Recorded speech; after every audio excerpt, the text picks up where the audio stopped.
Hypothetically. Do you like my new tag? Red Turnip asked. Ironhoof gazed tiredly from where he was sharpening his horseshoes. What? My tag, Red Turnip remarked with a grin.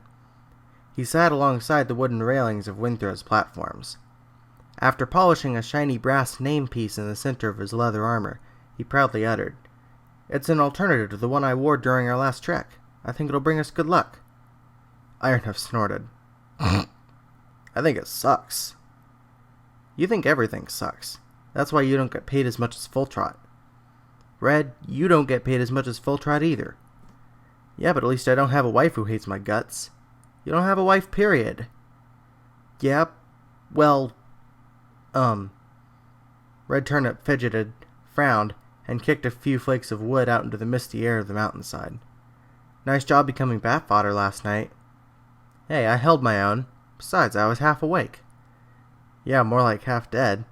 I heard the Pegasus had to save your sorry flank again. So what if she did? Ironhoof murmured, gazing quietly at the metal shoes he was scraping to its sturdy edge. At least she knew what she was doing. I think we jumped on her mane a little too quickly. If she was around town more often, heck, maybe those creatures would finally let us be. Did you come to this assessment before or after she pulled you out of a hydra's throat? Knock it off, dude, Ironhoof groaned. I'm not the only one who's been off his game as of late. The way I see it, all of us could use some help. It just stinks having to admit it. One Pegasus isn't enough to drive away those freaky monsters. If that was the case, I'm sure a little bit of colorful flame and pyrotechnics would have sent them packing years ago. It's just that they keep coming, Ironhoof exclaimed with a frown. A gust of air blew at his mane as he and Red Turnip sat outside the hustle and bustle of Windthrow. It's like wherever they hail from, it's got to be some sort of bottomless pit. And don't tell me that this dang fog is something natural, 'cause it ain't. He gazed up at the mists just a spit's length from the glowing crystals. I don't think all the unicorn stones in the world will be enough to clear the air back to the way it used to be.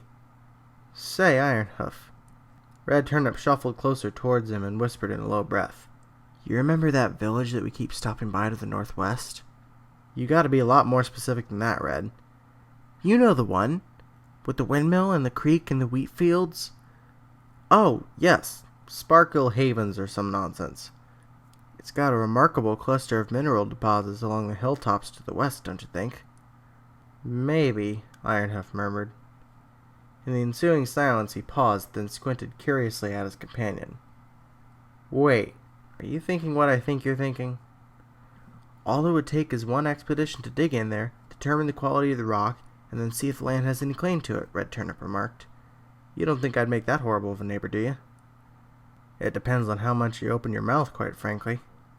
Ironhoof sighed and leaned back. Red, I don't like what I'm hearing. Don't tell me you haven't thought of it. My great-great-great-grandfather once tried leaving the village. He nearly died from malaria in the southern swamps where he set up a new home. I've always thought about that story that's been hoofed down to me. Moving out of Windthrow is just too troublesome, Red. I've got a household, a family to take care of. You know I can't be thinking all about my own well-being, and neither can you. My mom and siblings are sick and tired of every other night turning into a battle, Red Turnip uttered hoarsely. He frowned as he continued. I'd rather brave malaria than these dang creatures again and again and again. I know it must be tough setting up a new place, but have you ever thought of what's keeping us here? I mean, what's really keeping us? I try not to. It helps to have an open mind, Ironhoof, even if it's an empty one. Open your own brain and let's see what spills out, Ironhoof said with an angry grunt. After a few seconds, he inhaled deeply and muttered, But Hushtail hasn't been all too reasonable lately.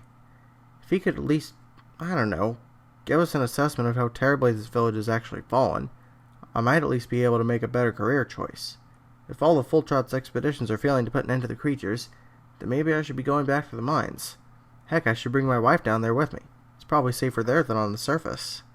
All I know is that something's got to change, Red Turnip said, and his expression was a painful one.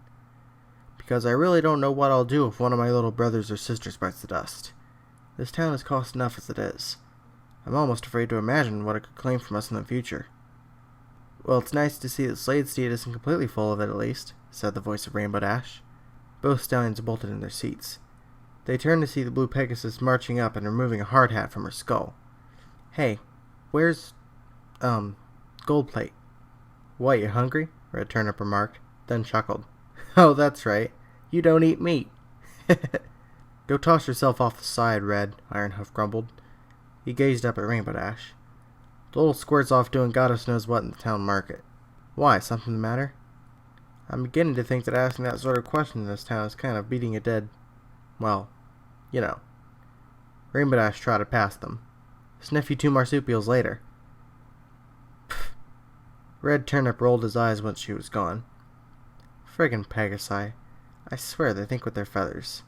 She heard that, Ironhoof muttered. No, she didn't. I heard that, Rainbow Dash called from beyond. No, you didn't, Red Turnip barked.